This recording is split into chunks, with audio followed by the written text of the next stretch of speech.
Hello, dear student. This is Praveen Kumar Jha. Welcome to Unique Classes the Right Way. आज semester fifth का economic growth and business cycles इसकी पहली class start कर रहे हैं। Syllabus के लिए हमने सेपरेट क्लास बना रखा है, वहाँ पे जाएंगे तो सिलेबस के बारे में आप समझ लेंगे सारा डिटेल, कौन कौन से यूनिट्स हैं, कौन कौन से चैप्टर्स हैं, क्या रीडिंग्स है, सब कुछ आपको सेपरेट क्लास में मिलेगा। आज की क्लास में हम प्रॉपरली कोई एक यूनिट स्टार्ट करेंगे और वहाँ से क्लासेस हम कंटिन्यू स्टार्ट कर देंगे। देख रहे हैं आप चैप्टर 2 एंड यूनिट सेकंड हमने लिख रखा है, लेकिन मैं चाहता हूँ कि पहले आप क्लास नंबर 1 इसका लिख लीजिए।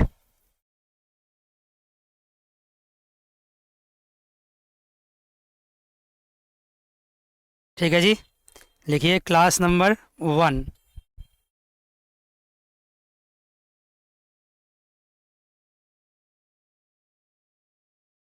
और आज की क्लास में हम लोग आपके सामने दिख रहा है chapter 2 of unit second economic growth models and business cycles के चैप्टर 2 यूनिट सेकंड। देखिए कुल मिलाकर के 3 यूनिट इसमें है। थोड़ा सा मैं डिस्कस कर लेता हूँ हल्का सा, हालांकि मैंने सेपरेटली इस पर काफ़ी डिस्कस किया हुआ है। कुल मिलाकर इसमें 3 यूनिट्स हैं, economic growth and business cycle. Economic growth and business cycle में कुल मिलाकर 3 यूनिट्स हैं, first, second and third. First and second आपका है इकोनॉमिक ग्रोथ मॉडल्स के लिए, इकोनॉमिक ग्रोथ, एंड थर्ड आपका है बिजनेस साइकिल। इकोनॉमिक ग्रोथ में आपको फर्स्ट तो इंट्रोडक्टरी है, लेकिन कुछ क्लासें लगेंगे इसमें, और सेकंड में आपको ग्रोथ मॉडल्स बहुत सारे हैं। जो फर्स्ट है उसमें आपको रीडिंग आपका है जोन्स का चैप्टर 1 एंड चैप्टर 3.2 लगेगा, और साथ साथ यूनिट सेकंड में चैप्टर 2, 3 छोड़ दीजिए, 4, 5 एंड 6। और बिजनेस साइकिल में आपका सब कुछ डिफरेंट ही है इसमें, राइट। इसमें कार्लिन एंड सॉस्किस का रीडिंग है, चैप्टर 16 है। कार्लिन एंड सॉस्किस एंड चैप्टर 16 है। डिटेल इसका हमने अलग से आपको पढ़ा रखा है, वहाँ पे आप देखेंगे इसके बारे में। मान गए जी, मान गए। इस क्लास में हम लोग क्या करने वाले हैं, इस क्लास में हम लोग जोन्स का chapter 2 and that is what, growth models start करने वाले हैं। चैप्टर 2 जब भी हम पढ़ाते हैं तो उसमें कुछ बातें चैप्टर 1 की ऑटोमेटिकली हो जाता है, बेसिक्स बातें होती है उसमें आ जाता है। हालांकि अगर मुझे लगा तो मैं चैप्टर यूनिट 1 पे भी सेपरेटली कुछ क्लासेस अलग से मैं ले लूँगा। अदरवाइज चैप्टर 2 में चैप्टर 1 की कुछ बातें ऑटोमेटिकली क्या होते हैं, इनकॉर्पोरेटेड रहते हैं ग्रोथ मॉडल्स में। ठीक है जी, राइट सर। लेकिन तत्काल अभी क्या कीजिए, चैप्टर 1 का प्रेशर खत्म कीजिए, सिर्फ चैप्टर 2 बारे में बात कीजिए, जोन्स का, ग्रोथ मॉडल्स के बारे में। देखिए एक्चुअली क्या है कि आपने जीडीपी के बारे में पहले से ही बहुत स्टार्टिंग स्कूल लेवल से पढ़ रखा है, और जीडीपी को हम डिनोट कर सकते हैं कैपिटल वाई से। यहाँ किसी भी कंट्री का आप सुनते होंगे कि हमारा जो इंडिया अभी 5th लार्जेस्ट इकॉनमी हो गया पूरे वर्ल्ड में, ठीक है ना। प्राइम मिनिस्टर हमेशा बोलते रहते हैं कि कुछ सालों में हमारा 3rd हो जाएगा, लाइक दैट। कुछ साल पहले 11 था, तो वो जीडीपी की बात कर रहे हैं कि हमारे ग्रोथ मॉडल्स के हिसाब से हमारा इकॉनमी कितना साइज़ का है। लेकिन किसी भी इकॉनमी को देखने का एक दूसरा डायमेंशन भी होता है, दूसरा आयाम भी होता है, और वो क्या होता है, वो होता है आपको जीडीपी पर कैपिटा। जीडीपी से ज़्यादा इंपॉर्टेंट होता है जीडीपी पर कैपिटा। क्या होता है जीडीपी पर कैपिटा? अगर मैं बात करूं इसी जीडीपी को, मैं वाई को अगर हम नंबर ऑफ पर्सन्स, यहाँ नंबर ऑफ पर्सन्स को एल से डिनोट करते हैं। L stand for what, number of labourers कह लो या पर्सन्स कह लो। तो ये वाई अपॉन एल जो होगा ये क्या देगा आपको, जीडीपी पर पर्सन, या इसको क्या कह सकते हैं, जीडीपी पर कैपिटा। जीडीपी पर पर्सन या जीडीपी पर कैपिटा। मैं आपसे भी पूछता हूँ और मैं खुद से भी जानिए इस बात को कि जीडीपी ओवरऑल से ज़्यादा इम्पोर्टेंट है जीडीपी पर कैपिटा, क्योंकि ये जानना जरूरी है कि हमारे कंट्री में जितने भी सिटीजन्स हैं उनके हिस्से में कितना जीडीपी आ रहा है। कंट्री का जीडीपी बहुत ज़्यादा हो सकता है, लेकिन हो सकता है कि वो जीडीपी का इक्वल डिस्ट्रीब्यूशन ना हो, इवन डिस्ट्रीब्यूशन ना हो। कई लोगों के पास काफ़ी ज़्यादा इनकम हो और कई लोगों के पास काफ़ी इनकम जीरो हो या नेग्लिजिबल हो। एवरेज निकालोगे तो सबके हिस्से में कुछ कुछ दिखाई देगा, लेकिन एवरेज सही फिगर नहीं होता है। एक्चुअल मायने में क्या हो सकता है, कई लोगों के पास, कई लोगों की हालत बहुत ख़राब हो सकते हैं। तो जीडीपी पर कैपिटा क्या होता है, काफ़ी इंपॉर्टेंट फैक्टर होता है। इसलिए जब हम ग्रोथ मॉडल्स पढ़ेंगे तो हम जीडीपी तो पढ़ेंगे, ज़्यादा इंपॉर्टेंट क्या पढ़ेंगे हम लोग, जीडीपी पर कैपिटा। और साथ साथ जब हम जीडीपी बात करते हैं तो जीडीपी के साथ साथ ये भी देखा जाता है कि कहीं आकर जीडीपी रुक तो नहीं गया है। जैसे प्राइम मिनिस्टर की बात मैं कर रहा था, क्या बोलते हो, कुछ साल पहले 11 थे, अब आगे 5th हो गए, कुछ साल बाद हम 3rd हो जाएंगे। ये कब पॉसिबल है, जब हमारा क्या होगा, ग्रोथ होगा। जीडीपी तो है ही, साथ साथ ग्रोथ भी इंपॉर्टेंट है। और ग्रोथ भी क्या होना चाहिए, सस्टेन्ड ग्रोथ। बात को समझिए, क्या होना चाहिए, सस्टेन्ड ग्रोथ। ऐसा ग्रोथ जो सस्टेन करे, ये नहीं कि किसी वजह से आपका क्या हुआ, अचानक से ग्रोथ हो गया और वो आपके लिए क्या था, परमानेंट नहीं था, वो ग्रोथ फिर अचानक से नीचे चला गया। सस्टेन्ड ग्रोथ होना चाहिए। आपके इकोनॉमिक पैरामीटर्स क्या होना चाहिए, टोटली स्ट्रांग होने चाहिए। छोटे छोटे झटके अगर इकोनॉमी को लगता है तो वो क्या करना चाहिए, उसको बर्दाश्त करे। ऐसा होना चाहिए सस्टेन्ड ग्रोथ। आपके लिए मैं छोटा सा एग्जांपल ले लेता हूँ। जब आपने देखा होगा कि कुछ साल पहले पेंडेमिक आया था, ठीक है ना, तो पेंडेमिक में क्या देखा कि हमारी इकोनॉमी अचानक से 23% हमारी ग्रोथ क्या हो गई थी, नीचे हो गई थी।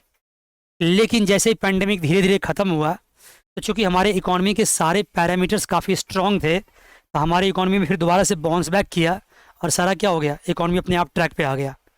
तो इसी को बोलते हैं सस्टेन ग्रोथ, कि छोटे छोटे जर्क्स क्या कर सके, इकोनॉमी बर्दाश्त कर सके, टॉलरेट कर सके। That is called sustain growth. तो ये सब कुछ हम लोग क्या करेंगे, ग्रोथ मॉडल्स में पढ़ेंगे। जीडीपी पढ़ेंगे, जीडीपी पर कैपिटा पढ़ेंगे, और साथ साथ क्या पढ़ेंगे, सस्टेन ग्रोथ पढ़ेंगे। राइट जी। तो याद रखना, सस्टेन ग्रोथ तभी पॉसिबल है जब किसी भी इकोनॉमी का पैरामीटर्स क्या हो, स्ट्रॉन्ग हो। तो छोटे छोटे जर्क्स को क्या कर सके हो, एब्जॉर्ब कर सके हो। राइट ना। जितने भी इकोनॉमिक इंस्टीट्यूशंस है वो सारे क्या होना चाहिए, स्ट्रॉन्ग होने चाहिए इकोनॉमिक इंस्टीट्यूशंस। और आप जानते हो बहुत सारे ना फॉरेन कंट्रीज़ के भी कुछ ऐसे बैड स्ट्रेटजीज होते हैं जिसकी वजह से वो कोशिश करते हैं कि हमारे मार्केट को क्या किया जाए, हिलाया जाए, उसको ट्रैक से बाहर कर दिया जाए। अभी आप न्यूज़ में हमेशा सुनते होंगे कि कभी कभार क्या होता है, अमेरिकन कोई कंपनी होती है जो कुछ हमारे शेयर मार्केट के बारे में र्यूमर फैला देती है, और उसकी कोशिश ये होती है कि हमारे इन्वेस्टर्स क्या करें, उसमें पैनिक आ जाए और वो पैसा निकाल ले। ये भी स्ट्रैटेजी चलते रहते हैं। तो हमारे कंट्री के इंस्टीट्यूशंस इतने स्ट्रांग होने चाहिए, ये सारे स्ट्रैटेजी को बीट कर सके, इतने स्ट्रांग एनफ होना चाहिए। हमारे शेयर होल्डर इतने समझदार होने चाहिए कि वो समझे सारे स्ट्रैटेजी को, ठीक है ना। तो ये सारे पैरामीटर्स पे हमारा सस्टेन ग्रोथ क्या होता है, डिपेंड करता है। राइट। हमारे जितने भी फैक्टर्स होते हैं, इंडोजीनियस फैक्टर या एक्सोजीनियस फैक्टर, अभी बताएंगे उसके बारे में आगे चल के। इकोनॉमी के कुछ इंडोजीनियस फैक्टर होते हैं और कुछ एक्सोजीनियस फैक्टर होते हैं। इंडोजीनियस फैक्टर्स होते हैं जो मॉडल्स के अंदर खुद इवॉल्व होते हैं, और एक्सोजीनियस होते हैं जो गिवन होते हैं। अभी बात करेंगे उसके बारे में। ये सारे फैक्टर्स भी क्या होने चाहिए, स्ट्रॉन्ग होने चाहिए, अप टू द मार्क होने चाहिए, और साथ साथ हमारी इकोनॉमी क्या होनी चाहिए, फॉरवर्ड मूविंग होनी चाहिए। कितने सारे फैक्टर बता दिए मैंने आपको। Parameter should be strong, then economic factor should be strong, endogenous and exogenous factor should be strong, all institution should be strong. Right ना, सब कुछ। और economy should be forward moving. तब जा करके पता चलता है कि हमारे ग्रोथ जो है वो सस्टेन्ड है, sustained growth. Clear, clear sir. Right sir. अब देखो क्या है कि हम सस्टेन्ड ग्रोथ को समझने के लिए बहुत सारे मॉडल्स पढ़ेंगे हम, ठीक है ना, ढेर सारे मॉडल्स पढ़ेंगे। और जान लो उसमें से जितने भी मॉडल्स होंगे सारे मॉडल्स कंप्लीट नहीं होंगे। हर मॉडल में कुछ जानकारी मिलेगी और कुछ जानकारी नहीं मिलेगी। हर मॉडल ना तो 100% कंप्लीट होता है और ना 100% इनकम्प्लीट होता है। सारे अलग अलग इकोनॉमिस्ट्स ने अलग अलग मॉडल्स दिए हैं। हमारे बीइंग एन इकोनॉमिस्ट हमारा क्या काम होगा, अगर हम अपनी इकोनॉमी को कुछ गाइड करना चाहेंगे तो डिफरेंट डिफरेंट टाइम फ्रेम पे, डिफरेंट डिफरेंट टाइम पीरियड पे अलग अलग मॉडल से अलग अलग बातें सीखेंगे और फिर क्या करेंगे, हम अपनी इकोनॉमी को सही गाइड कर पाएंगे। मान गए? Right sir. तो ये मत समझना कि अगर हम एक मॉडल्स पढ़ रहे हैं तो फिर उसकी कुछ बातों को काट कर फिर दूसरा मॉडल हम क्यों पढ़ेंगे। आपको कहे सर जब ये इस मॉडल में कुछ ड्रॉबैक है तो फिर और क्यों पढ़ रहे हैं, उसमें भी फिर ड्रॉबैक तो वो क्यों पढ़ रहे हैं। हर किसी में कुछ ना कुछ गलतियां हैं और कुछ ना कुछ सही है। कोई ना तो 100% कंप्लीट है, ना कोई 100% इनकम्प्लीट है। हर मॉडल कुछ बताता है और कुछ नहीं बताता है। मुझे सब पढ़ने पड़ेंगे सस्टेन ग्रोथ को समझने के लिए। मान गए जी? Right sir. तो बहुत बातें बोल दी, अब आगे बढ़ें। Yes sir. अभी छोटी सी बात क्या समझना पड़ेगा आपको, ग्रोथ इंडिकेटर्स। देखो लिखो पहले दोबारा से, यहाँ से लिखना स्टार्ट करो हल्का हल्का। ग्रोथ इंडिकेटर्स, हमारे इकोनॉमी के कौन कौन से ग्रोथ इंडिकेटर्स हो सकते हैं।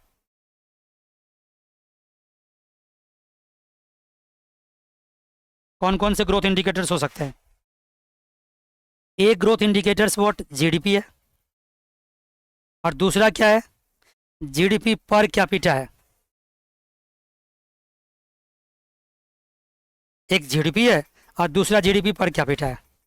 ये जीडीपी वाई है और जीडीपी पर कैपिटा मैंने अभी कुछ देर पहले सिखाया आपको। जैसे मान लो वाई वाई एल, याद रखना ये वाई कैपिटल एल है। अभी मैंने पूछा था आपसे कुछ देर पहले कि आप क्या मानते हो, जीडीपी इंपॉर्टेंट है जीडीपी पर कैपिटा।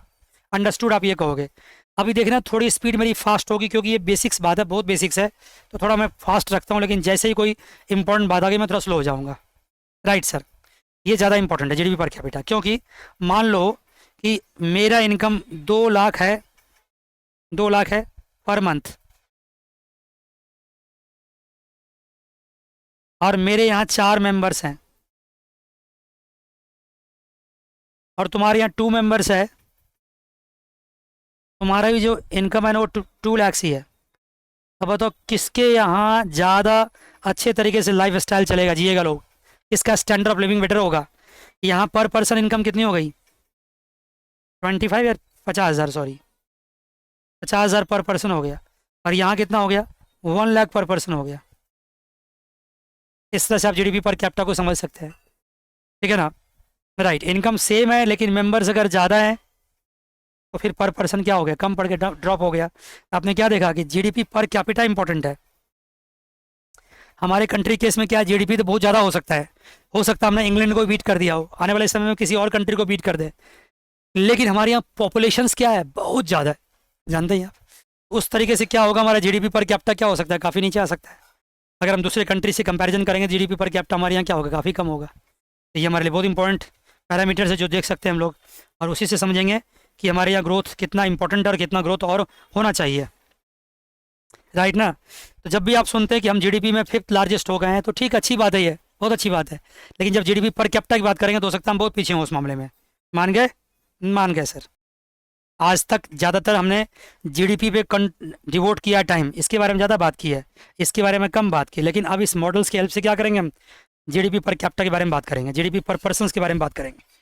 चलिए अब देखिए, मैं थोड़ा हल्का सा स्लो हो जाऊंगा मार्जिनली, क्योंकि अब आ रहा है थोड़ा कॉन्सेप्ट।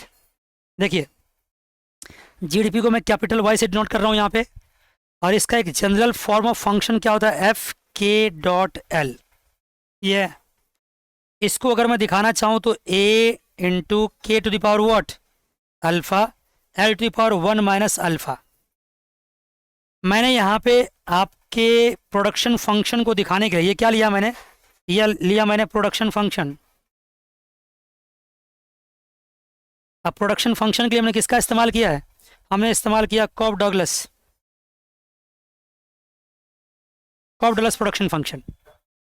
आपने सेमेस्टर 3 भी पढ़ रखा होगा, हर जगह पढ़ रखा, आपको बताने की जरूरत नहीं है। ये कॉफ डॉगलस प्रोडक्शन फंक्शन है। इसमें ए स्टैंड फॉर व्हाट, ये शो करता है टेक्नोलॉजी को,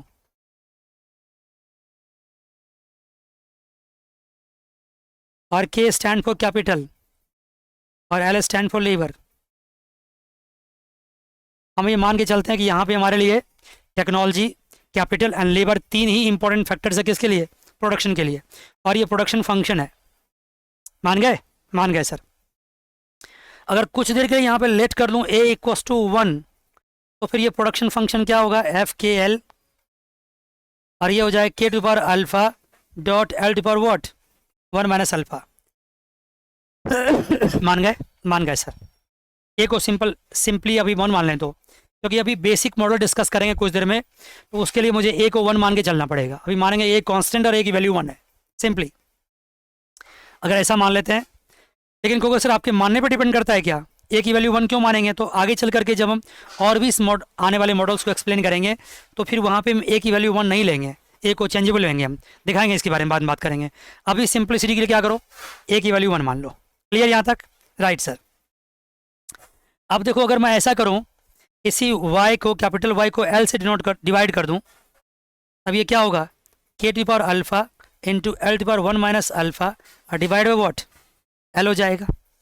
सिंप्लीफाई करने के लिए क्या करूँ, दोनों साइड ऊपर नीचे क्या कर दूँ, L to power alpha divide by L to power alpha कर दूँ।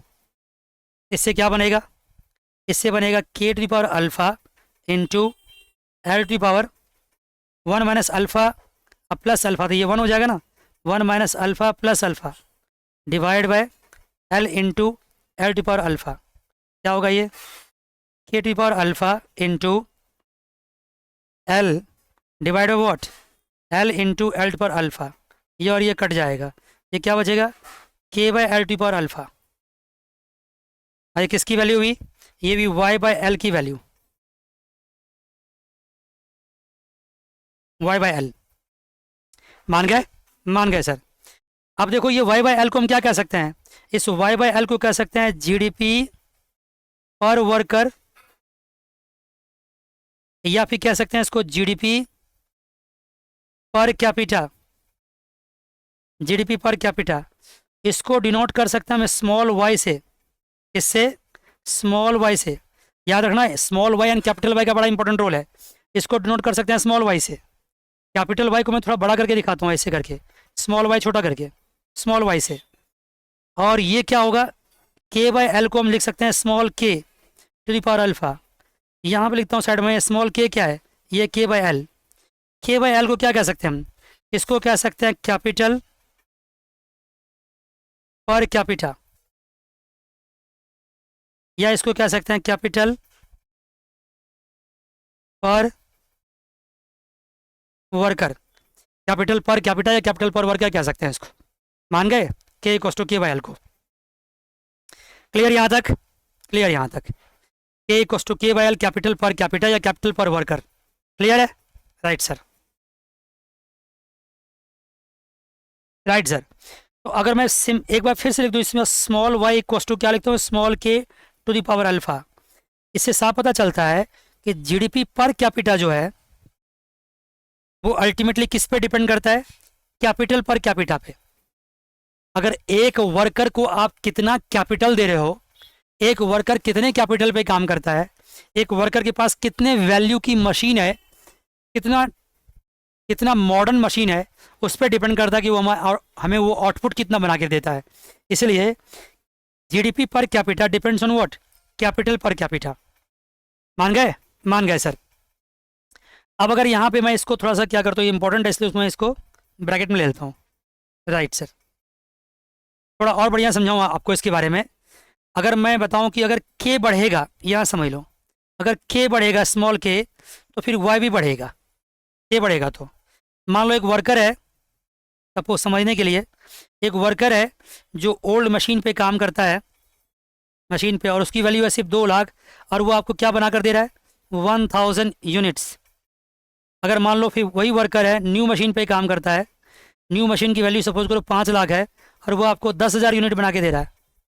आपने क्या देखा, एक वर्कर को हमने कैपिटल अगर 2 लाख का दिया तो 1000 यूनिट्स बना के दे रहा है। कैपिटल बढ़ा दिया उसका, ये 2 लाख 5 लाख क्या है, ये कैपिटल पर वर्कर है, कैपिटल पर कैपिटा है। इसको बढ़ा दिया, तुम्हारे देखो यूनिट्स भी बढ़ गए। ये 10,000 यार क्या है, ये जीडीपी पर कैपिटा है, जीडीपी पर कैपिटा, जिसको हम स्मॉल वाई से बोल सकते हैं। और ये क्या है, ये कैपिटल पर कैपिटा, जिसको हम स्मॉल के से डिनोट कर सकते हैं। एग्जाम्पल के तौर पर लिया मैंने इसको। मान गए? मान गए सर। तो अगर आप वर्कर्स को नए टेक्नोलॉजी से इक्विप्ड करोगे तो वो वर्कर आपको अच्छा काम करके देगा, फिर आपका क्या होगा, जीडीपी पर कैपिटा बढ़ेगा। इसलिए कहा जाता है किसी भी इकोनॉमी में ग्रोथ तभी होगा जब वहाँ पे क्या हो, कैपिटल अच्छा खासा हो। और कैपिटल मतलब व्हाट, इन्वेस्टमेंट्स। अब आप समझ लो हम एफडीआई क्यों चाहते हैं, हम बाहर की कंट्री से अपने यहाँ इन्वेस्टमेंट क्यों चाहते हैं, या हम ये क्यों चाहते हैं कि हमारे अपने कंट्री के जो बड़े बड़े बिजनेसमैन हमारे यहाँ इन्वेस्ट करें? क्योंकि इन्वेस्टमेंट्स मतलब व्हाट, इन्वेस्टमेंट होगा तो कैपिटल में इन्वेस्टमेंट होगा, तो क्या होगा, कैपिटल पर कैपिटा बढ़ेगा, उससे हमारी आउटपुट भी बढ़ेगी। और उतना ही नहीं, आउटपुट जो बढ़ेगी वो अल्फा के पावर से बढ़ेगी, देखना ये आगे बात होगी इसके बारे में। क्लियर? Clear sir. अब देखो धीरे धीरे करके चैप्टर खुलने लगा है, इंटरेस्टिंग बातें होने लगी है। तो GDP per capita equals to capital per capita to the power what, alpha. तो GDP per capita depends on what, capital per capita. यहाँ पे जीडीपी पर कैपिटा वो क्या है, ये डिपेंडेंट वेरिएबल है, और के यहाँ क्या इंडिपेंडेंट वेरिएबल है, के पे डिपेंड करता है वाई। Clear sir? मान गए? मान गए सर। अब देखो अभी तक मैंने टेक्नोलॉजी को क्या किया था, टेक्नोलॉजी को मान लो ए से डिनोट किया था, उसको 1 मान लिया था। लेकिन यहाँ समझ लो हम ये क्या मानकर चल रहे हैं कि टेक्नोलॉजी यहाँ पे गिवन है। टेक्नोलॉजी दो तरह के हो सकते हैं, या तो एक्सोजिनसली गिवन,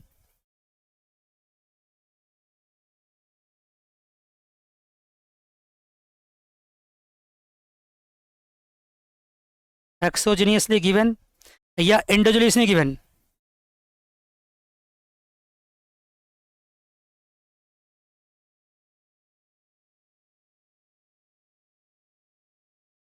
एक्सोजिनियसली गिवन या एंडोजिनियसली गिवन, राइट जी। एक्सोजिनियसली गिवन का मतलब ये होता है कि आप इस बात पे दिमाग नहीं लगाते हो कि टेक्नोलॉजी आया कहाँ से, आप ये मान के चलते हो कि टेक्नोलॉजी गिवन है। टेक्नोलॉजी खुद कैसे ग्रो किया, इसकी कैसे ग्रोथ हुई, इससे आपको कोई लड़ना नहीं है। आप ये मानकर चल रहे हो कि टेक्नोलॉजी क्या गिवन है। यहाँ ये मानकर चलते हैं हम लोग कि टेक्नोलॉजी क्या गिवन है, टेक इज व्हाट गिवन।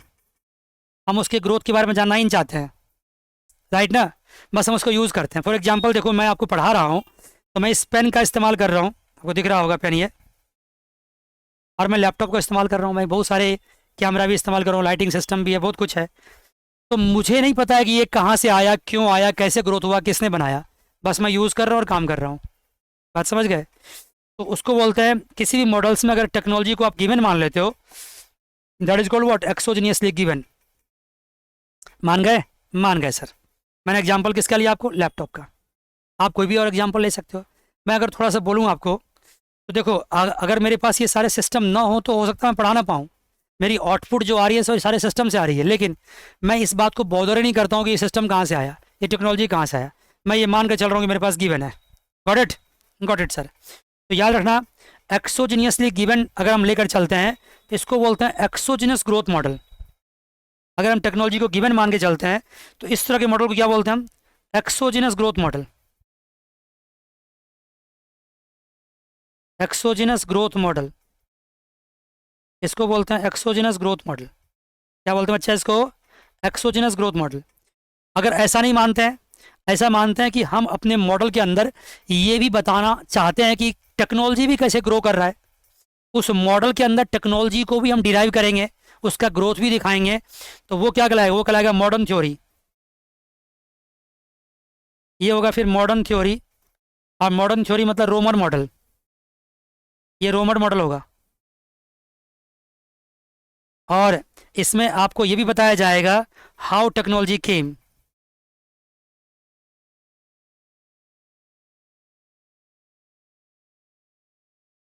यही बताया जाएगा आपको। मान गए? इस मॉडल को बोलते हैं endogenous growth model.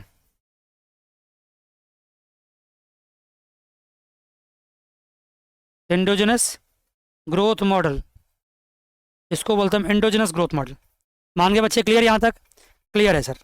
Exogenous growth model and endogenous growth model. Exogenous growth model जो पढ़ेंगे हम, वो पढ़ेंगे हम सोलो मॉडल में।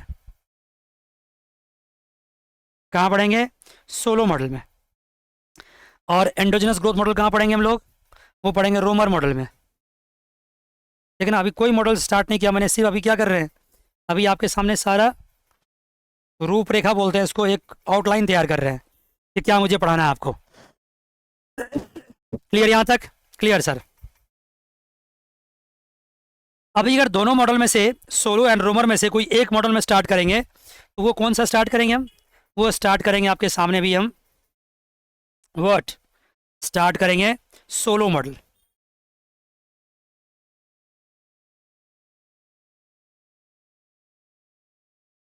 स्टार्ट करेंगे सोलो मॉडल। क्लियर है? क्लियर है सर।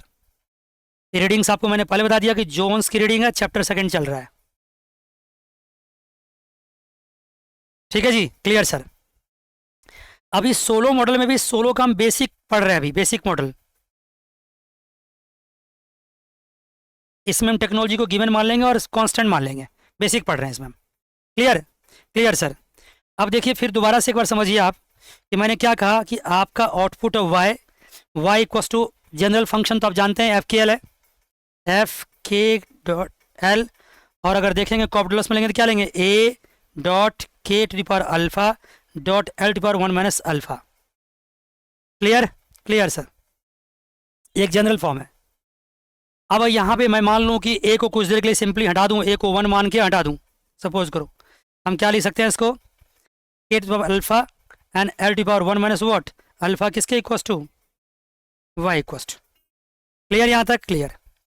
अब ये जो आउटपुट है, ये आउटपुट में दो बातें जानना जरूरी पड़ेगा आपको।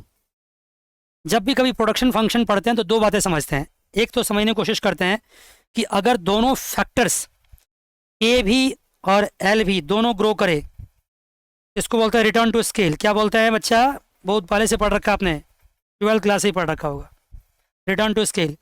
अगर मान लो के कांस्टेंट हो, एल ग्रो कर रहा हो, और एल कांस्टेंट हो, के ग्रो कर रहा है, तो इसको क्या बोलते हैं? इसको बोलते हैं रिटर्न टू फैक्टर। एक फैक्टर ग्रो कर रहा है और दूसरा कांस्टेंट, इसको बोलते हैं रिटर्न टू फैक्टर, और दोनों अगर सेम प्रोपोर्शन से बढ़ा रहे हैं, दिस को रिटर्न टू स्केल। बचपन से पढ़ रखे हैं आप लोग। तो यहाँ रिटर्न टू स्केल में हम क्या मानकर चलेंगे? रिटर्न टू स्केल क्या होता है? Increasing return to scale, decreasing return to scale and constant return to scale. हम इंक्रीजिंग नहीं मानेंगे, डिक्रीजिंग नहीं मानेंगे, हम क्या मान के चलेंगे? Constant return to scale. Constant मान के चलेंगे कि के और एल को अगर हम एक प्रोपोर्शन से बढ़ाएंगे तो हमारी आउटपुट भी क्या होगी, उसी प्रोपोर्शन से बढ़ेगी। इसको अगर हम लेमडा से बढ़ाएंगे, ठीक है ना, तो वो भी हमारा क्या होगा, ये भी हमारे लेमडा से ही बढ़ेगा। इसको हम लेमडा से राइज करेंगे तो ये भी हमारे लेमडा से ही राइज करेगा। This is called what? Constant return to scale. जहाँ तक सवाल है रिटर्न टू फैक्टर का, के कांस्टेंट एल बढ़ रहा है, एल कांस्टेंट के बढ़ रहा है, this is called return to factor. तो यहाँ क्या मान के चलेंगे हम? डिमिनिशिंग, ये एज्यूम करके चलेंगे, diminishing return to factor, diminishing return to factor मान के चलेंगे, लेट करके चलेंगे, एज्यूम टू भी लिख दो, तो यहाँ पे एज्यूम टू भी डिमिनिशिंग रिटर्न टू फैक्टर। या भी what? Assume to be constant, assume to be what? Constant. Clear यहाँ तक? क्लियर। अगर मैं कांस्टेंट रिटर्न टू स्केल को दिखाने की कोशिश करूँ आपको, CRS को, तो मैं आपको क्या करता हूँ, होमोजेनियस प्रोडक्शन फंक्शन से दिखाता हूँ इसको।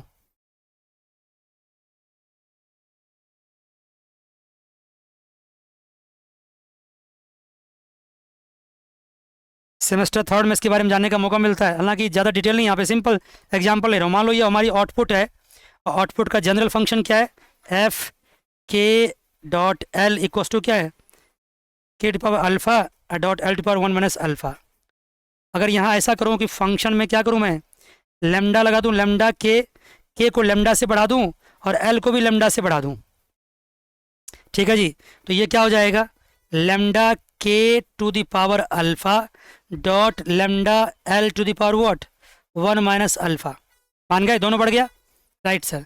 इसको सॉल्व करके क्या होगा, ये lambda to the power alpha dot lambda to the power 1 minus alpha dot K to the power alpha dot L to power what, 1 minus alpha.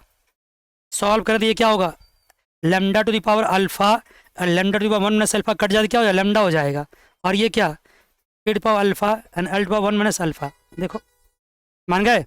Right sir. आपने क्या देखा, y इक्वस टू ये था ना, राइट।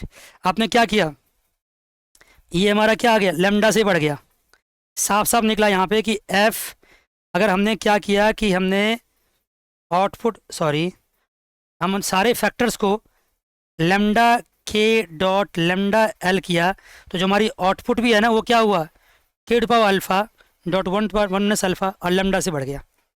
देख रहे आपने, क्या पता चला आपको? यहाँ ये पता चला कि हमारी आउटपुट कितने से बढ़ रही है, सॉरी हमारी इनपुट कितने से बढ़ रहा है, लेमडा से, लेबर एंड कैपिटल बोथ, और हमारी आउटपुट भी कितने से बढ़ रहा है, लेमडा से बढ़ रहा है। This shows what? Constant return to scale. ये क्या शो करता है? Constant return to scale. इसी का एग्जांपल दिया मैंने आपको, CRS शो करने के लिए बताया। कहीं लिख सकते हैं इस बात को? कांस्टेंट रिटर्न टू स्केल दिखा दिया। क्लियर? Clear sir. आगे बढ़ें? यस सर, आगे बढ़िए। आप आगे बढ़ के मैं एक छोटी सी बात आपको क्या बताना चाहता हूँ कि जब भी हम किसी कैपिटल लेबर को एम्प्लॉय करेंगे, रख लो यहाँ पे देखो, जब भी कभी हम किसी कैपिटल लेबर को एम्प्लॉय करेंगे तो क्या उसको हम कुछ रिटर्न नहीं देंगे, रेम्यूनरेशन देंगे ना? देंगे सर। ये हमारा आउटपुट है, ये प्रोडक्शन फंक्शन है FKL। तो यहाँ जानने वाली बात है कि हम K को क्या पे करेंगे? कैपिटल को पे करते हैं हम इंटरेस्ट। इंटरेस्ट को सिंप्लीफाई के लिए यहाँ रेंट ही मान लिया गया है, और शो किससे किया गया? R। एक ही बात है, interest and rent is the same thing here. भाई कुछ तो कैपिटल यूज करने का कुछ तो कॉस्ट होगा ना। कैपिटल यूज करोगे तो उसकी रिटर्न नहीं दोगे क्या? That is called what? आप अकाउंटिंग में पढ़ोगे तो उसको हम इंटरेस्ट भी कहते हैं, यहाँ पे उसको रेंट भी कह सकते हैं। किसी भी चीज़ को यूज़ करने की जो कॉस्ट है उसको रेंट कह सकते हैं उसको हम। और लेबर को जो पे करो उसको क्या कहेंगे? वेज। वेज को यहाँ W से डिनोट करेंगे। तो हमने कैपिटल को क्या पे करना है? R पे करना है, इन रेंट। और वेज किसको पे करेंगे? लेबर को। Right sir, right. अभी तक हमने प्रोडक्शन किया है। हाँ, प्रोडक्शन करने के बाद हम अपनी कीमत भी चुकाएंगे। और किसी भी फर्म का ऑब्जेक्टिव क्या होता है? यहाँ लिखो इस बात को, बचपन से जानते हैं इस बात को। What is the objective of a firm? किसी भी फर्म का जो प्रोडक्शन करता है उसका ऑब्जेक्टिव क्या होता है? उसका ऑब्जेक्टिव होता है प्रॉफिट मैक्सिमाइजेशन। लिखो जी बच्चा, लिखो। क्या होता है? Profit maximization. ध्यान सुनना, किसी भी फर्म का ऑब्जेक्टिव होता है प्रॉफिट मैक्सिमाइजेशन। आपको लगता होगा सर एक पॉइंट के बाद दूसरा पॉइंट क्या लिख रहे हैं, लिंक नहीं कर पा रहे हैं, लेकिन मुझे लिखने दो, सुनते जाओ, फिर थोड़ा सा पॉज करना 5 मिनट के लिए, फिर उसको लिंक करना, देखना, तुरंत समझ में आ जाएगा आपको। किसी भी फर्म का ऑब्जेक्टिव होता है प्रॉफिट मैक्सिमाइजेशन। तो प्रॉफिट मैक्सिमाइजेशन, तो प्रॉफिट इक्वल टू होगा क्या? प्रॉफिट इक्वल टू क्या होता है? जो तुम्हारी आउटपुट होगी उसमें से क्या माइनस कर दोगे? कॉस्ट। आउटपुट को यहाँ किससे डिनोट करोगे? Y से। अब कॉस्ट यहाँ पे क्या होगा? कॉस्ट होगा जितना कैपिटल होगा उसको जितना रेंट पे करोगे, अब प्लस जितना लेबर होगा उसको जितना वेज पे करोगे। कितना आसान बात बताओ जरा। आप ये मान कर चल रहे हो कि अभी आपके पास 2 ही फैक्टर है, कैपिटल एंड लेबर, और तीसरा फैक्टर मान के नहीं चल रहे हो आप। मान गए? मान गए सर। जितना आउटपुट है उस आउटपुट में से कॉस्ट को माइनस कर दिया, तुम्हारा प्रॉफिट आ गया। प्रॉफिट तो आया, लेकिन इस प्रॉफिट को क्या करना है मुझे? इस प्रॉफिट को मैक्सिमाइज करना है, इसको मैक्सिमाइज करना है। प्रॉफिट को मैक्सिमाइज करना है तो मुझे क्या करना पड़ेगा? ये जो इक्वेशन है इसको मैक्सिमाइज करना पड़ेगा। मतलब मैक्स क्या? मैक्स किसको करना पड़ेगा? Y, capital Y minus R.K plus W.L। इस कॉस्ट को मैक्सिमाइज करना पड़ेगा। कैसे मैक्सिमाइज करेंगे? राइट सर, मैक्सिमाइज करने के लिए हम लोग कैलकुलस का इस्तेमाल करेंगे। कैसे करेंगे मैक्सिमाइज? इसको डिराइव करेंगे। पहले डिराइव करेंगे किसके रेस्पेक्ट में? पहले डिराइव कर लो, ठीक है ना, विद रेस्पेक्ट टू कैपिटल मान लो। डिराइव कर लो with respect to capital. Derive with respect to capital. तो ये क्या होगा? डेल F अपॉन डेल के के रेस्पेक्ट में डिराइव करो, बताओ क्या जाएगा? डेल F अपॉन डेल के। सुनो, थोड़ा हल्का से चेंज कर रहा हूँ। प्रॉफिट मैक्सिमाइजेशन चाहिए तो फर्स्ट डेरिवेटिव्स क्या होना चाहिए? इक्वल टू जीरो, जीरो होना चाहिए। तो यहाँ पे हमारा आउटपुट है ये Y, ये क्या हो जाएगा? डेल Y अपॉन डेल के। अब माइनस क्या हो जाएगा? ये माइनस R। और ये फर्स्ट डेरिवेटिव से किसके बराबर होना चाहिए? 0 के बराबर। अगर आप मैक्सिमम चाहते हो तो मैक्सिमाइजेशन के लिए फर्स्ट डेरिवेटिव्स किसके इक्वल होना चाहिए? 0 के इक्वल टू। अब इसको मैं क्या कह सकता हूँ? Y के बदले में डेल F लिख देता हूँ यहाँ पे, क्योंकि Y तो आउटपुट है, आउटपुट को F से भी डिनोट कर रहे हैं। Del F upon del K equal to what? Equal to R। ये del F upon del K है क्या? इससे कोई फर्क नहीं पड़ता मैं डेल वाई लिखूं या डेल एफ लिखूं, बात एक ही है, क्योंकि आपने देखा था वाई इक्वल टू क्या था, एफ के एल, बात एक ही था ये। इसको मैं क्या कहूँगा, डेल एफ अपॉन डेल के को मैं क्या कहूँगा, इसको मैं कहूँगा एम पी के। ये समझने वाली बात है, एम पी के। क्यों एम पी के, क्यों, मार्जिनल प्रोडक्ट ऑफ कैपिटल। नीचे जो डेल के है ना, एक एडिशनल कैपिटल से हमारी आउटपुट कितना बढ़ेगी, ये क्या शो कर रहा है, एडिशनल कैपिटल से capital, and that leads to how much increase in capital, sorry output, that leads to, ये सिंपल बात लिखा रहा हूं मैं आपको, हाउ मच, बहुत ही सिंपल बात है, how much increase in output, right, right sir. इसको हम एम पी के कह सकते हैं, बात समझो, ये बहुत बेसिक बात हुआ, डेल एफ अपॉन डेल को क्या कह सकते हैं, एम पी के।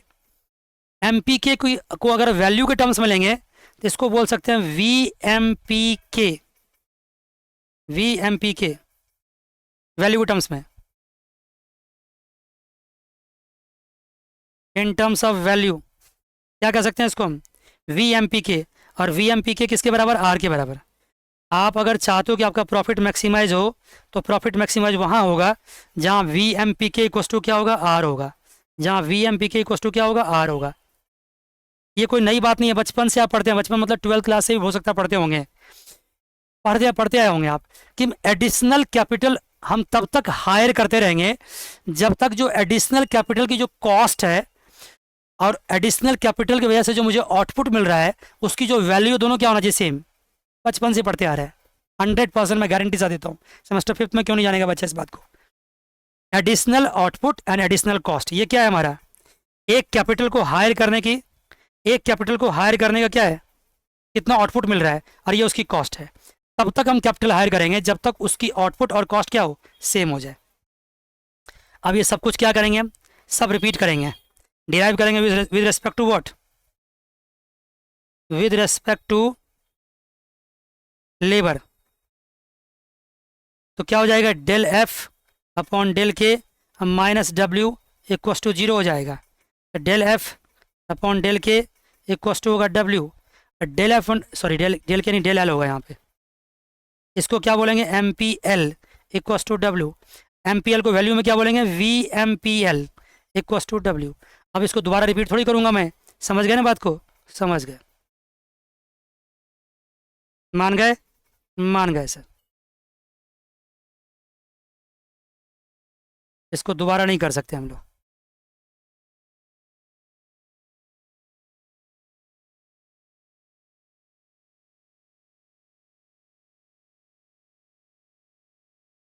क्लियर यहाँ तक, क्लियर यहाँ तक।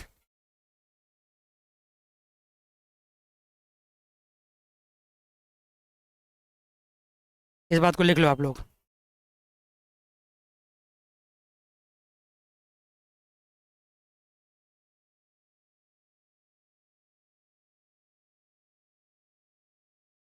We M P L equals to W, आगे बढ़ जाए, ठीक है। ये दोनों कंडीशन अगर फुलफिल होगा, V M P L equals to W and V M P K equals to R, तब जा करके आपका क्या होगा, ये कहानी कंप्लीट होगी, प्रॉफिट मैक्सिमाइज होगा। क्लियर, क्लियर सर, यहाँ तक लिख लिया, लिख लिया। अगर हमने प्रॉफिट को मैक्सिमाइज भी कर लिया, अब मेरा मकसद क्या होगा, ध्यान देना। सबसे पहले प्रोडक्शन फंक्शन बताया मैंने, प्रोडक्शन फंक्शन के बाद मैंने आउटपुट निकाल दिया, आउटपुट के बाद कॉस्ट निकाला, कॉस्ट के बाद प्रॉफिट निकाला, और प्रॉफिट को मैक्सिमाइज करने का कंडीशन निकाल दिया। प्रॉफिट मैक्सिमाइजेशन कंडीशन क्या हुआ, V M P K equals to होना चाहिए R and V M P L equals to क्या होना चाहिए, डब्ल्यू। क्लियर यहाँ तक, right sir.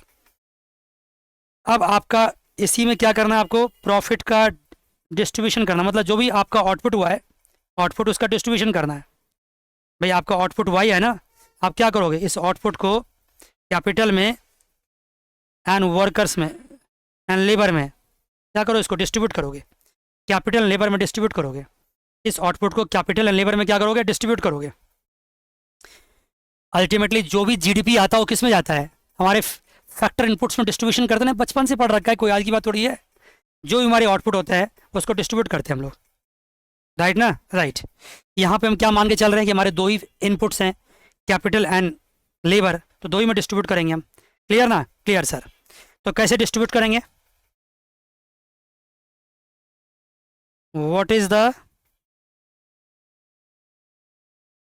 Ratio in which output is distributed between what? Between labor and capital. Labour and capital distribute किस ratio में करेंगे? आपने अगर ये समझ नहीं पाए कि क्यों कर रहे हैं, तो आपने 12th क्लास में पढ़ा होगा सर्कुलर फ्लो। क्या करते हैं सर्कुलर फ्लो में? आपको कहा, सर आप इतने नीचे जाके क्यों समझाते हो? हम लोग समझ गए, मुझे पता नहीं, कई बार क्लिक नहीं करता बंदों के दिमाग में, मैं बोल देता हूँ क्या हो गया। सर्कुलर फ्लो क्या करते थे हम लोग? जो भी आउटपुट आता था उसको सारे इनपुट्स में बांटते थे। तो वहाँ इनपुट्स क्या क्या मानते थे हम लोग? Land, labour, capital and entrepreneurship. उसमें से 4 फैक्टर्स थे, 4 में से 2 को मैंने भी छोड़ दिया, 0 मान लिया, 2 ही को मान के चल रहे हैं हम लोग। क्लियर? Clear sir. अब देखो कैसे बांटेंगे इसको। आपने क्या देखा? y इक्वस टू क्या है? y equals to F K L equals to क्या है? k to power alpha and l to power 1 minus alpha. Clear? Clear sir. अब अगर मैं यहाँ पे क्या करूँ, लेबर के रेस्पेक्ट में उसको डिराइव कर दूँ, तो del F upon del L क्या मिलेगा? 1 minus alpha into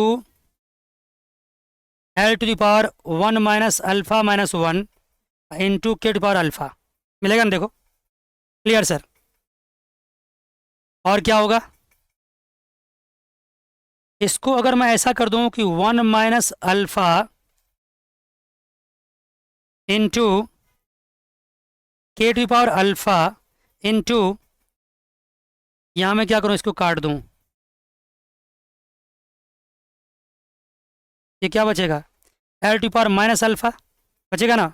right sir. और ऊपर भी क्या करूं मैं? ऊपर भी एल से और नीचे भी एल से क्या कर दूं? डिवाइड कर दूं। ऐसा तो कर सकता हूं ना? कर सकता हूं। तो फिर क्या मिलेगा मुझे? ये मिलेगा, ये मुझे मिलेगा 1 माइनस अल्फा, और ऊपर क्या मिलेगा? K to power alpha into L to power 1 minus alpha, और डिवाइड बाय क्या हो जाएगा? एल होगा ना? देखो इसको इसको एक साथ ले लिया, इसको और इसको एक साथ ले लिया। Right sir. अगर मैं इसको थोड़ा और देखूं तो क्या मिलेगा? ये मिलेगा 1 माइनस अल्फा, राइट। और इसको मैं क्या बोल सकता हूँ? अब बताना, इसको क्या बोल सकता हूँ?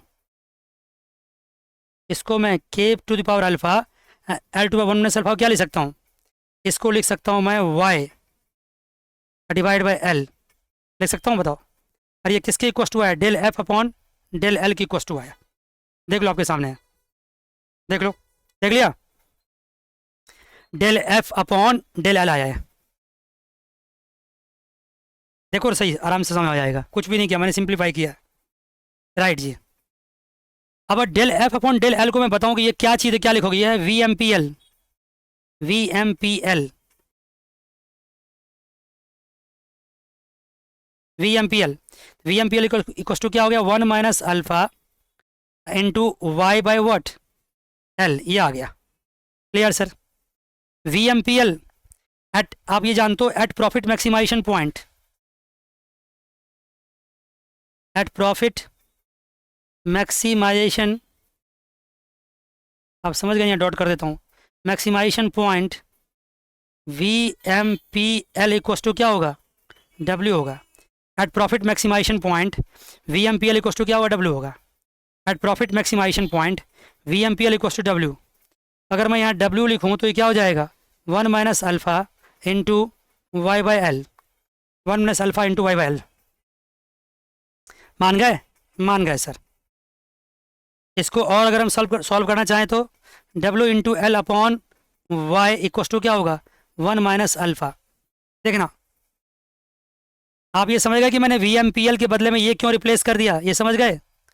क्योंकि हम जो भी आउटपुट प्रोड्यूस कर रहे हैं सो उस पॉइंट पे प्रोड्यूस कर रहे हैं जहां हमारा प्रॉफिट मैक्सिमाइज हुआ है। प्रॉफिट मैक्सिमाइजेशन के पॉइंट पे जो आउटपुट है उसी को डिस्ट्रीब्यूट कर रहे हैं। और प्रॉफिट मैक्सिमाइजेशन की कंडीशन क्या है, V M P L equal to W, तो डब्ल्यू लिख ही सकते हैं यहाँ पे। अगर थोड़ा बहुत दिक्कत आपको हो रहा तो सेमेस्टर 5th में चले गए आप, ऐसा नहीं कि बहुत सिंपल सिंपल बातें आपको मिलेगी करने को, अच्छी सी बातें मिलेगी।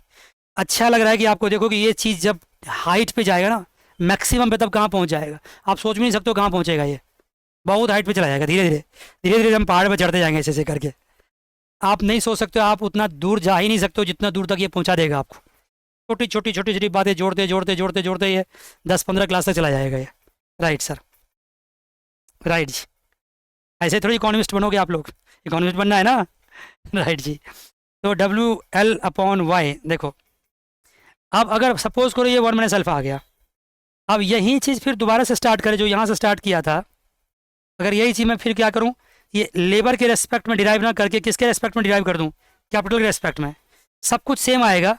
अंतर क्या होगा, यहाँ पे जहाँ डब्ल्यू है वहाँ क्या आ जाएगा, वहाँ के आ जाएगा, और जहाँ पे एल है, सॉरी जहाँ पे एल है वहाँ पे क्या होगा, कैपिटल के, और जहाँ वाई है वहाँ वाई रहेगा।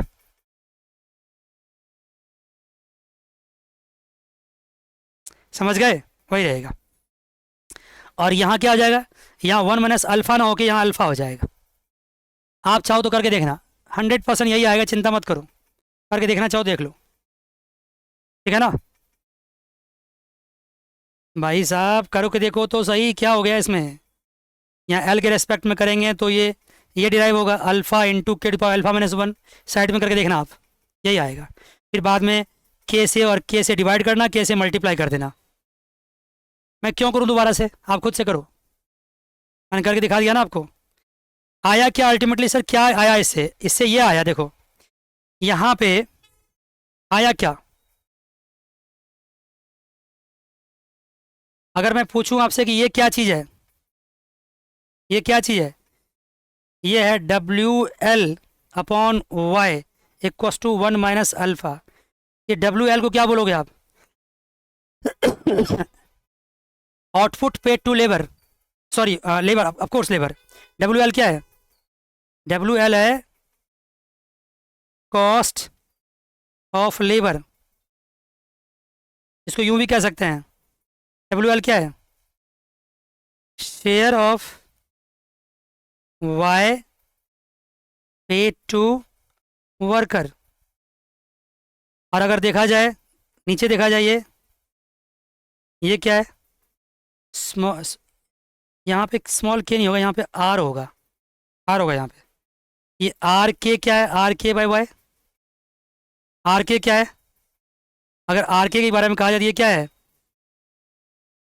Share of Y pay to capital, share of Y pay to capital, R K है share of Y pay to capital. अब आप खुद बताओ कि share of Y pay to worker क्या है, ये है 1 माइनस अल्फा, और share of Y pay to capital क्या है, अल्फा। इसका मतलब है output pay to labour, capital labour and capital के, ये क्या है, ये है 1 minus alpha is to what, alpha. इस रेशियो में क्या कर रहा है, दोनों को पे करना है। हमने ऊपर ये बताया था कि हम ये पता करने की कोशिश कर रहे हैं कि हम अपने जीडीपी को दोनों में किस रेशियो में बांटेंगे। मिल गया आपको, देखो दोनों में जीडीपी को किस रेशियो में बांटेंगे।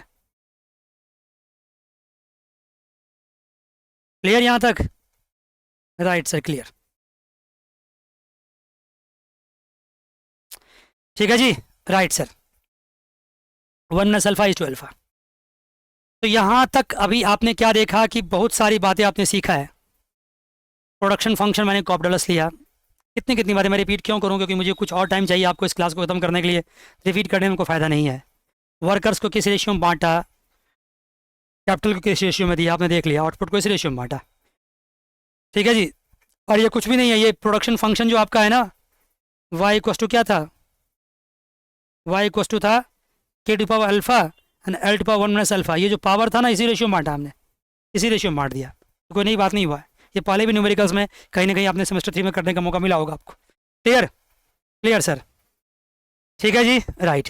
अगर आपको थोड़ा सा भी लेंदी लग रहा है तो ये थोड़ा ही लेंदी भी लग रहा होगा, मैं आपको प्रॉमिस के साथ कहता हूँ कि जब धीरे धीरे धीरे करके इसमें आप कॉन्सेप्ट्स को ऐड ऑन करते जाओगे, ये बहुत आगे तक जाएगा।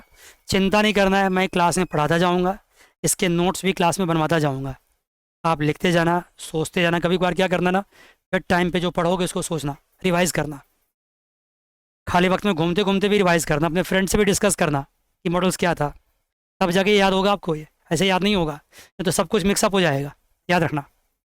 ठीक है जी, चलो जी। आप कहोगे आपके क्या क्या करना है, तो मैं क्लास में एक एक चीज़ को ऐसे ही डिस्क्राइब करता जाऊँगा, इसके नोट्स भी बनाता जाऊँगा। क्लियर? देखिए जी, लिखिए पहले थोड़ा सा, इस पर जितना अभी तक पढ़ा दिया उस पर थोड़ा सा नोट बना लीजिए। To describe the Solow model, देखिए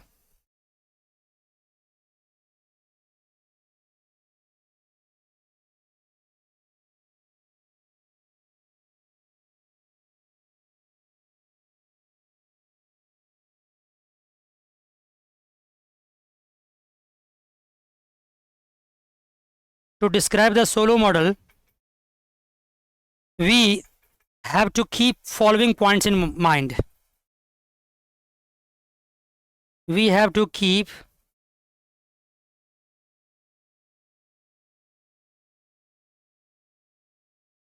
following points in mind. We have to keep following points in mind. क्या क्या जी? First, we take two equations. We take two equations. अभी तक नहीं समझे तो यहाँ नोट से आप समझ सकते हो। कौन कौन से इक्वेशन जी? ए लिखो। We take two equations. पहला प्रोडक्शन फंक्शन,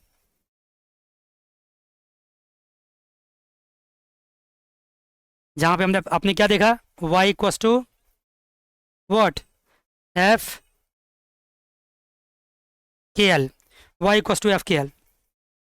और दूसरा वॉट, कैपिटल एक्यूमुलेशन इक्वेशन।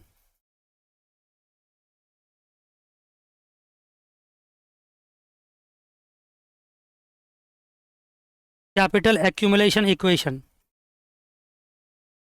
पहला प्रोडक्शन फंक्शन, दूसरा व्हाट, कैपिटल एक्यूमुलेशन इक्वेशन। दो फंक्शन लेके चलेंगे। क्लियर है?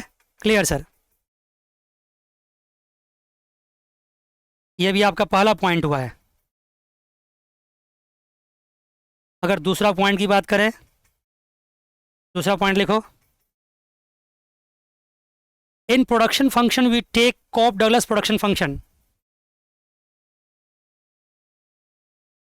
in production function we take what, Cobb Douglas production function.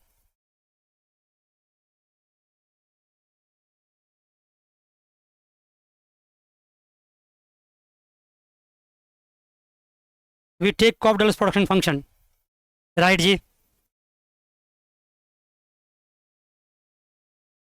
इसमें क्या होगा, y equals to F K L A dot K to power alpha into L to power what, 1 minus alpha. Clear यहाँ तक? Clear. Third point में आ जाओ। Third point, we will assume that production function given what,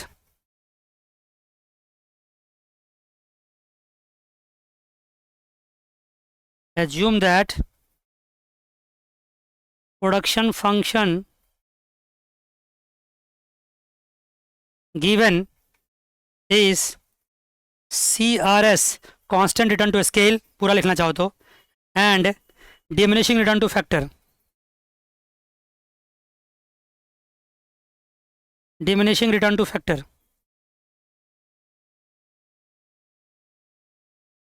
diminishing return to factor. We will assume that production function given is CRS, constant return to scale, and diminishing return to factor. Right जी। Fourth point पे आ जाइए। We will suppose that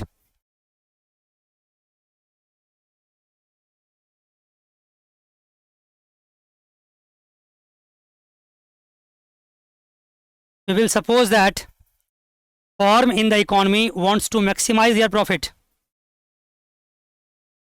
Firm in the, ये suppose करने की बात करती है, होता ही होता है, economy firms in the economy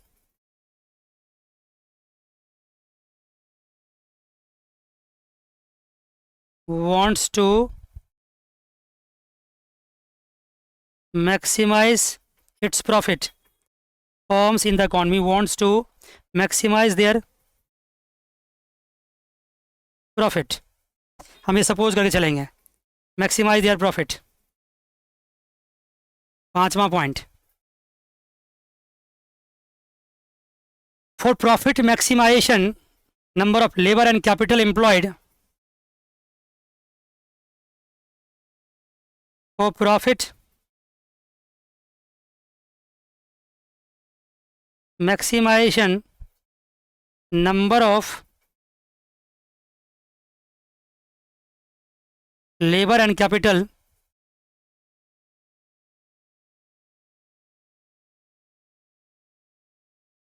employed will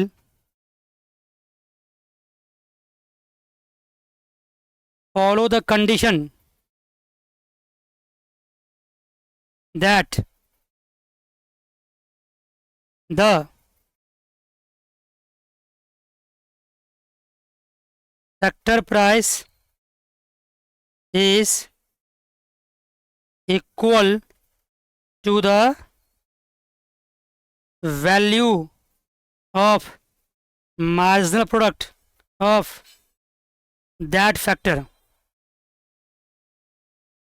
इसको पढ़ना समझना मतलब क्या हुआ, ये कंडीशन फुलफिल होना चाहिए कि VMPK equals to R and VMPL equals to W.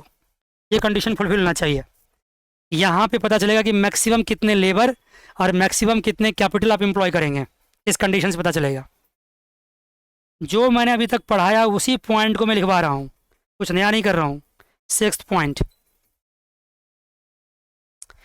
Point, total output produced is distributed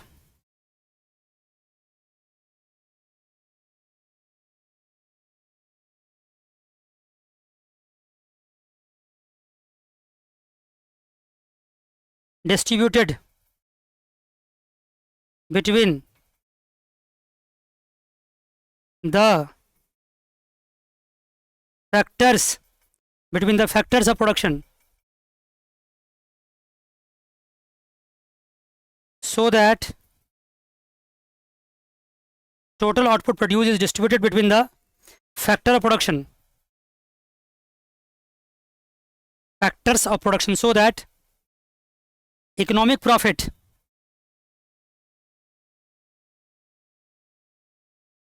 should be what? Should be zero. Output distributed in the ratio of distributed between labor and capital in the ratio of, देखो सब कुछ आपको lastly जाते जाते क्या हो गया होगा, याद हो गया, in the ratio of 1 minus alpha and alpha respectively. मान गए? मतलब जो भी आपका आउटपुट होगा उस आउटपुट को 1 माइनस अल्फा एंड अल्फा के रेशियो में बांट दोगे। या इकोनॉमिक प्रॉफिट जीरो का मतलब क्या है? इसका मतलब यह है कि जब हमारे पास आउटपुट है उसको मैं लेबर एंड कैपिटल में बांट दूंगा तो उसके बाद आउटपुट क्या बचना चाहिए? जीरो बचना चाहिए। इकोनॉमिक प्रॉफिट एक होता है अकाउंटिंग प्रॉफिट, होता है economic profit. Economic profit zero तभी होता है जब आउटपुट को आप सारे फैक्टर्स में बांट देते हो। फिर मैं बोल रहा हूँ कि 12th क्लास में पढ़ा होगा आपने, अगर आउटपुट को सारे फैक्टर्स में बांटने के बाद भी अगर कुछ बच जाता तो वो अकाउंटिंग प्रॉफिट कहलाता। लेकिन यहाँ पे बचना ही नहीं चाहिए, सर्कुलर फ्लो में कुछ भी नहीं बचता है, जितने भी आउटपुट है सारे फैक्टर्स में बढ़ जाते हैं। इसलिए लेबर एंड कैपिटल में बटने के बाद क्या बचना चाहिए? आपको जीरो बचना चाहिए, आपका जीरो बचना चाहिए बांटने के बाद। मान गए? जो मैंने पढ़ाया अभी तक आपको आज की क्लास में वो सारे पॉइंट्स यहाँ पे लिखवा दिया। आपने देख लिया कि मेरा पढ़ाने का क्या स्टाइल है। मैं आपको समझाता जाऊँगा, कहानी बनाता जाऊँगा, डिस्कस करता जाऊँगा, नोट्स क्लास में प्रेजेंट करता जाऊँगा। जो भी क्वेश्चंस आएंगे वो सॉल्व करते जाएंगे। अगर मेरे साथ साथ आप सुनते जाएंगे तो आपको एक स्टोरी बनता जाएगा, रजिस्टर पे नोट्स भी बनते जाएंगे। और साथ साथ एक बात और भी है कि जो पीडीएफ मैं बना रहा हूँ ना, ये पीडीएफ भी मैं क्या करूँगा, इसका पीडीएफ भी मैं आपको अपलोड कर दूंगा आपके वेबसाइट पे, जहाँ भी आप क्या करते हैं गूगल ड्राइव पे, जहाँ से आप लेक्चर डाउनलोड करते हैं, ये भी मिल जाएगा आपको। अगर आपके पास टाइम नहीं होगा तो इसको देख देख के भी क्या कर सकते हैं, आप पढ़ सकते हैं, राइट जी। अदरवाइज अच्छा ये होता है कि जिस पेज से मैं पढ़ा रहा हूँ उसी पेज से आप पढ़िए, नोट करते जाइए, बाद में एक बार बेड टाइम रीडिंग कर लीजिए, सब याद हो जाएगा। ठीक है, तो ये मेरा स्टाइल था। अगली क्लास जब मिलेंगे तो फिर आपको इस टॉपिक को थोड़ा और आगे ले जाएंगे। आज की क्लास में मैंने आपको ये दिखाया कि मैं इस चैप्टर को, इस पूरे बुक को कैसे परसीव करूँगा, कैसे प्रोसीड करूँगा सेमेस्टर 5th में। ठीक है जी, तो आप इसको देखिए और अगली क्लास तक का इंतजार कीजिए, सिर्फ एंड सिर्फ अगली क्लास तक का इंतजार कीजिए। आज के लिए इतना ही, अगली क्लास में फिर मिलेंगे। God bless you all, take care, bye bye, see you.